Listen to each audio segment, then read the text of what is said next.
ایک اس میں یہ پہلو بھی ہے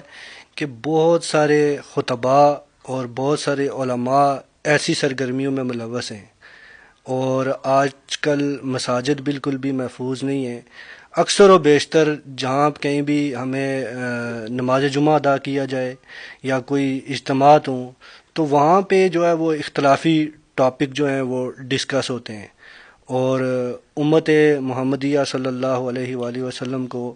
انتشار کی طرف لانے میں جو ہے وہ ایسے لوگ کردار ادا کر رہے ہیں۔ تو اس حوالے سے آپ کیا کہیں گے؟ یہاں پر غور کیجیے گا، اہل علم سے مراد جن کی بات آپ کر رہے ہیں جو علماء کہلاتے ہیں، اللہ تعالیٰ فرماتے ہیں جو دین کی بات میں اہل علم نے اختلاف ڈالا وہ آپسی ضد کی وجہ سے ڈالا۔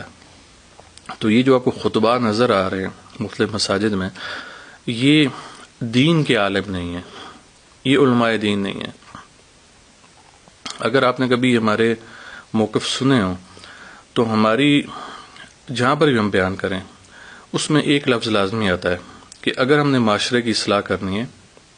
ان کو اسی خطوط پر لے کر چلنا ہے جو حضور علیہ السلام نے متعین فرمائے، تو ہمیں عالم دین کو سننا پڑے گا، عالم دین کو سننا پڑے گا، عالم مسلک کو چھوڑنا پڑے گا۔